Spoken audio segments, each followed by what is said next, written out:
मितेश जी कुछ कह रहे थे आप? चलिए, ठीक है। तो मितेश का जो सवाल है वो मैं एक बार फिर से दोहरा देता हूँ। इनके पास आईडीएफसी फर्स्ट बैंक लगभग 29 रुपए के आसपास की खरीद है। इसके अलावा इनके पास एसबीआई जो है वो 240 के भाव से इन्होंने खरीदा हुआ है।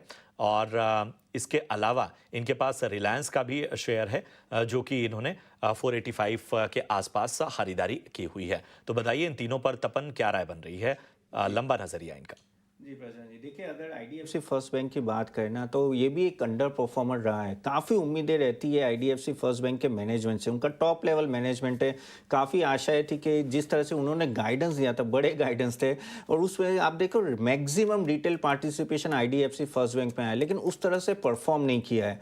काफ़ी निराशा हमने देखी है पीछे कुछ क्वार्टर्स में, जहाँ उनके एमएसएमई लोन्स में बहुत बड़ा प्रॉब्लम आया, तो उन्होंने बड़े बड़े एनपीए भी प्रोविजंस क्रिएट किए थे, जहाँ और एक एमएफआई लैंडिंग है, माइक्रो फाइनेंस लैंडिंग में भी बहुत बड़े उन्होंने प्रोविजन क्रिएट किए थे। और यहाँ से मुझे लग रहा है कि जब तक उनका लोन बुक सेटल नहीं होगा ना, one should be careful in IDFC first bank. हालांकि इन्होंने काफ़ी नीचे के लेवल पे लिया है, तो वो प्रॉफिट में है, तो वो एक अच्छी बात है। लेकिन मेरे हिसाब से आई थिंक मैं इस स्टॉक को मिस दूंगा, क्योंकि जिस तरह से परफॉर्मेंस और जिस तरह से गाइडेंस है, उस तरह से रिजल्ट मैच नहीं हो रहा है।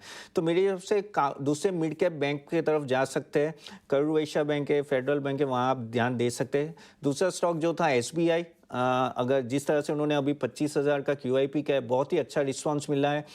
वैल्यूएशन वाइज ठीक ठाक है, और उनकी रणनीति आगे की भी बहुत अच्छी है। जो गाइडेंस दिया है, डबल डिजिट क्रेडिट ग्रोथ की बातें चल रही है यहाँ, और आगे जाके भी मुझे लग रहा है कि वो जो जो सेक्टर पे फोकस करे वहाँ भी तेज़ी है, और ओवरऑल लिक्विडिटी काफ़ी अच्छी है। और देखो ये एफआईआई का भी डार्लिंग रहा है, तो मेरे इसमें ये एक स्टॉक है जो आपको डिसेंट रिटर्न यहाँ से भी दिखा। तो एसबीआई बैंक में आपको बने रहने की सलाह है लॉन्ग टर्म के लिए।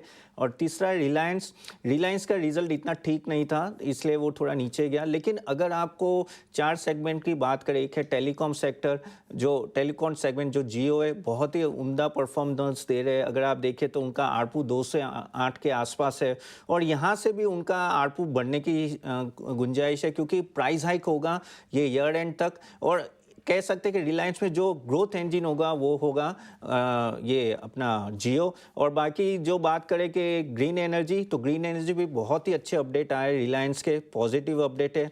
तीसरा है रिलायंस रिटेल, 250 से ज़्यादा वो लोग स्टोर ओपन कर रहे हैं, उनके भी अपडेट कुछ अच्छे आ रहे हैं। खास करके आगे जाके जियो और रिलायंस रिटेल का जब डीमर्जर होगा ना, वहाँ वैल्यू अनलॉकिंग होगी। तो जैसे आपने 5 साल बोला, आई थिंक कहीं ना कहीं वो वैल्यू अनलॉकिंग होगी। तो मेरे हिसाब से ये स्टॉक लेवल पे वैल्यूएशन भी अच्छा है, आपको बने रहना चाहिए लॉन्ग टर्म के लिए।